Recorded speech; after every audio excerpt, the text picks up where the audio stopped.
And you know what time it is? It's time for KP's Video News.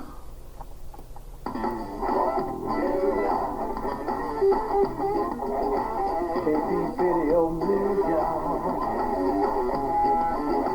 KP's Video News, y'all. That's right, it's time for KP's Video News, y'all. And I've been kind of, spacing things out a little bit here, trying to do my news and trying to relax too. And so I was on the road there for a minute, man. I was kind of like doing shows just about every day. And so now I'm just trying to chill out, chillax, do what I gotta do. Anyway, this is gonna be a cop heavy episode. That's right. Sometimes you gotta police the police, man. And they've been doing some real crazy stuff here. We're going all the way back, man. Going all the way back to the stupidity years. They think they can get away with whatever they feel like they want to get away with, but we watching.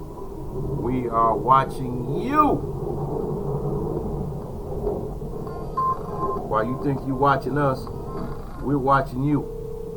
We're watching you, man. Watching everything you do. So, it's like, yep, it's really crazy out here. Really doggone crazy, man. So why is it that every time I get ready to try to do something, people have to try to call me, man? Try to call me. Let me block these numbers. Let me block them. I don't need you calling me now. I'm trying to do something here. Block. Another one. Block. We block all of them, so I don't have to deal with that madness. Anyway, back to what I was saying. We got a disturbing video, and this just came out. It came out today, which shows a white Texas deputy laying on a black teen's body as she wails, "I can't breathe." So this disturbing video has gone viral already, and it has a family fighting for justice after they claim a teen and her mother were brutally accosted and assaulted on Tuesday by a rookie cop in Kaufman County, Texas. And Antonique Ray, 41 years old, and her daughter Nikia were both arrested and jailed after someone reportedly called the police on Trigg for walking and jumping through cars in traffic in a Forney neighborhood. On the 7-minute video that is making its rounds on social media, the mother can be seen approaching the sheriff's deputy, who is reportedly named Connor Martin, as he bears his body's weight down on Trigg, who is lying on the grass on her back and is taking on the brunt of the white man's weight on her stomach and chest area. So Trigg appears to be in distress, crying frantically and foaming at the mouth while screaming, "I can't breathe," and the same desperate cries that Eric Gardner and George Floyd wailed as they gasped for air before they died. The mother, Ray, appears to try to reason with Martin before he yells, "Do not touch me, back up," as Trigg continues to scream from beneath him. The concerned mom continues to try to convince Martin that he doesn't have to be violently restrain Trigg, but Martin said she was trying to jump through traffic. So more deputies arrive on the scene, and Ray then tries to get him to intervene to convince Martin to turn Trigg right side up so she can breathe. The officer rolls Trigg on her stomach and then handcuffs her. As the officer walks Trigg to apparently take her to a vehicle, her mother hangs on, but Deputy Martin then tries to separate them, and that's when things escalate. Martin and Ray get into a tussle, and Ray gets tackled to the ground on the street. Another deputy screams at onlookers as the video rolls, and people standing by witnessing the scene scream in shock as Ray is getting arrested. One deputy aims his stun gun at onlookers. Said, "All I did was ask you to listen to us," Ray says. "I didn't touch you. I touched my daughter, and when she said the handcuffs were too tight. Ray was taken to jail and booked in the Kaufman County Jail on charges of assault of a public servant and interference with public duties. She has since been released on bond. And according to the authorities, Trigg was taken to a hospital for mental health evaluation. The incident brings to light the lopsided treatment the blacks receive when it comes to relationships with authorities. In January, a horde of white protesters were allowed to desecrate the U.S. Capitol for hours before police intervened. Some even took selfies with officers who stood by and watched as they committed the crimes. Some complaints on the video show how black women are often mishandled, and the majority of deputies were white. And Ray's cousin, Teronica Williams, said the deputy had the opportunity to right the situation, especially since the mother was there trying to reason with them. Of course, me and our family members are hurt that this happened and to her, because we know what type of person she is. Williams said that it takes one person to watch this video and to devalue both her and Kia's character, and I have the world thinking they deserve this and that, and it's not fair. Williams disputed the claim that Trigg was jumping through traffic. So I'm going to follow this case, and I'm going to follow this case. We'll definitely be following this one, without a doubt. Without a doubt. I'm telling you, man. So this next one is really, this one here is just about the same. It's pretty similar, and it's just like cops attacking women. We have an Atlanta police officer that just got suspended after the video appears to show him kicking a handcuffed woman in the head. And this video emerged Monday, showing officers seeming to kick a detained woman in the head in Atlanta. An account posted footage showing a woman handcuffed after what was called a domestic incident. And a police officer in Atlanta was suspended after a video posted online appeared to show him kicking a detained woman in the head. And the video was posted on Monday, and by the account Atlanta's Uncensored, which said it took place in the Summerhill neighborhood after a domestic incident involving an unspecified person. It shows a woman face down on the ground with her hands restrained behind her back. Two officers and a woman stand near her, and at one point the woman raises her head and the male officer appears to kick her with his right foot. The caption from Atlanta Uncensored said the woman was kicked in the face by an officer, and the video does not capture any sound from those involved, but it does include the reaction of a person farther away. And readers should note that it depicts violence, and it shows a woman partially unclothed. So they have this video here, and I'm not gonna show the video. The video is about 6 seconds long, and it does not show events before or after. In a statement, the Atlanta Police Department said one officer in the video, a sergeant, was placed on unpaid suspension pending an investigation, and another officer was placed on administrative assignment. Neither officer was named. Upon reviewing the video, the actions of the sergeant appeared to be unacceptable, and we are also concerned with the apparent lack of reaction from the other officer present during the incident. The police said in a statement that the department had received a call that a woman was walking in the area, so it continued. Officers arrived on the scene and were able to locate and detain the female. Officers became concerned with the female's mental health and requested emergency medical services and to transport her to the hospital for evaluation, and the female was not charged.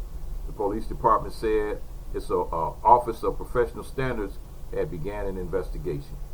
In recent years, videos posted on social media have helped to expose incidents of police brutality. Wow. Cop kicked a woman in the face, man. Already restrained woman in the face. So don't worry, I got some more. I got more. So we got a former Mississippi police officer to plead guilty in killing a black woman he says he was in a relationship with. And A former Mississippi police officer would take a plea deal this week for the death of a black woman he was allegedly having an affair with. And Matthew Kinney had been waiting for his trial for almost 2 years after being arrested and charged with killing Dominique Clayton, who was shot to death in her home in 2019. Lafayette County Circuit Clerk Jeff Busby, Assistant District Attorney Mickey Millette, and Attorney Carlos Moore, who represents the Clayton family, all confirmed that Kinney will now take a plea deal. He will serve a life sentence in prison without the possibility of parole. Clayton was found dead by one of her children in the bedroom, and so this is a cop that's getting a life sentence in prison without parole. Back to where I was stating that Clayton was found dead by one of her children in the bedroom on May 19, 2019, and officials Lafayette County Coroner's Office confirmed that Clayton's death was due to a gunshot wound to the head. The following day, Kinney was arrested, and 3 days later, he was fired from the Oxford Police Department. Additionally, 2 other officers resigned from the department in the wake of Clayton's death. Tony Farisi, Kinney's attorney, expressed that his client was truly remorseful for what took place. Wow. So you can have all the remorse that you really want to have, just not bringing her back. So, in June 2019, the Clayton family filed a wrongful death lawsuit against the city of Oxford and Oxford Police Department for $5 million in the aftermath of Clayton's death. To date, no public information has been released regarding the status of the family's lawsuit. Wow. So, a grand jury in Lafayette County indicted Kinney on a capital murder charge in 2019, and he pleaded not guilty to an arraignment charge then, but he is expected to be sentenced Friday, tomorrow, at Union County Courthouse in Albany, Georgia. Wow. That's crazy, man. That is crazy. Cop killed his girlfriend. That's crazy. Well, correction, that was Albany, Mississippi, not Albany, Georgia. Okay, here we go with another one. They're catching them, man. They're catching them left and right, and I'm catching them here, right here on KP's Video News. We got a Wisconsin officer to be charged in the death of a black man after a judge overrules prosecutors. Milwaukee County Judge Glenn Yamahiro said probable cause existed to charge Joseph Mensah in Jay Anderson Jr.'s death. Madison, Wisconsin. A Wisconsin judge on Wednesday, that was yesterday, found probable cause to charge a police officer in the 2016 slaying of a black man who was sitting in a parked car, taking a rare step of overruling prosecutors years after they declined to charge the officer. Milwaukee County Judge Glenn Yamahiro said probable cause existed to charge both Joseph Mensah with homicide by negligent use of a weapon in Jay Anderson Jr.'s death. He ordered a special prosecutor to formally file the charge within 60 days. Yamahiro's decision marks a victory for the Anderson family, who took advantage of a little-used provision in state's law to ask a judge for a second look at the case.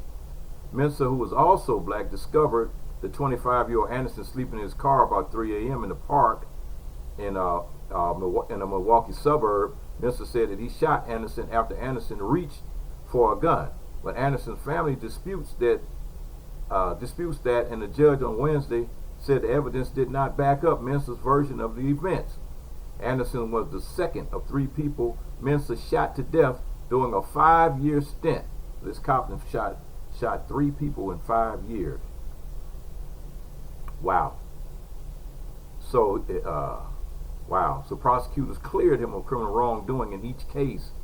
The Anderson family asked Yamahiro to review the case under an obscure law that allows judges to directly question witnesses in what's known as the John Doe proceeding. A judge who finds sufficient evidence for charges can then file them directly, leaving prosecutors out of the equation. At least 6 other states have similar statutory provisions, but attorneys say the process is rarely used in Wisconsin. The judge decided that the single charge against Mensah was warranted Based on testimony about the circumstances of the shooting, Mr. said should have been aware that putting his weapon on Anderson created an unreasonable risk of death. Wow, man. They catching him, and I'm catching them too. 2 Colorado cops face charges after beating and strangling a black man as blood spilled from his face. This is it's like it's getting worse and worse. John Harbert and Francine Martinez, 2 police officers of Aurora, Colorado, are facing criminal charges for violently arresting, strangling, and beating up an unresisting and unarmed black man. The body camera footage shows how the incident unfolded when the 2 officers responded to a trespassing call last Friday. The officers first spotted 3 men sitting on the ground near some bicycles and ran their names through the state and national databases, discovering all 3 had outstanding warrants. According to CPR, 2 of the men fled while the officers tried to handcuff Kyle Vincent, who remained sitting. Harbert proceeded to violently arrest Vincent, striking him several times in the head with his weapon, pistol whipped him, and with his hands. The officer also attempted to strangle the Aurora man as blood was spilling from his face and head. "Don't shoot me, bro," Vincent said in the midst of the chaos. "You're killing me."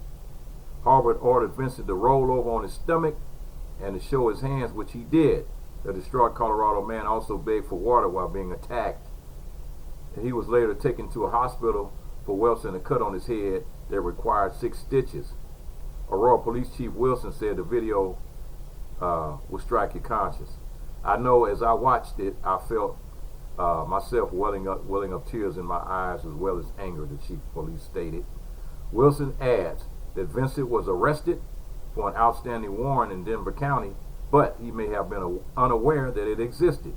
While Harbert faces 5 criminal charges, including felony assault and felony menacing, Martinez faces, these are the cops, faces 2 misdemeanor charges for failure to report the use of force and failure to intervene while during the use of misconduct. Aurora's police department has been plagued by a series of allegations of misconduct in recent years. That includes the case of Elijah McCain, a 23-year-old black man who died in 2019 while he was choked by police. Wilson said she quickly put the officers on leave after the latest incident and released the body camera footage. Colorado took a step forward last year by passing a bill that requires all officers to use body cameras by 2023, and the measure also bans chokeholds, limits potentially lethal uses of force, and removes qualified immunity from police. Thank you. All right, it's time to for some serious reforms, man. Need some serious police reform to go on in this country, man. I mean, we got to have it. Gotta have it. We really got to have these reforms. You know, it's like, hey, you need the reforms. You need to create different branches of the police department that would like respond to mental cases. You need to come up with new policies that say, well, hey, man, unless somebody got a gun pointed at you, you don't need to be pulling your gun out, period. Attacking and beating up people that are not resisting you. That should be all of those things should be always charged. They should be always charged when a cop steps over the line. And just like you charge a suspect when he steps over the line, a cop should be charged when he steps over the line also. And that's just common sense, if you ask me. Anyway, it's KP's Video News, y'all. KP's Video News. And I've been like doing this. This is like, what video is this? This is video 491. KP Cop Watch. That's going to be the title for this one. KP's Cop Watch. And, hey, it is what it is, my people. Keep your eyes open. Keep your cameras rolling. Keep your video phones with you at all times, man, so you can, if you see some of this madness going on out there, videotape it. Videotape it. Post it up. Post it up on YouTube. Post it up on Facebook. Put it up. And you know what time it is? KP Video News. That's what time it is.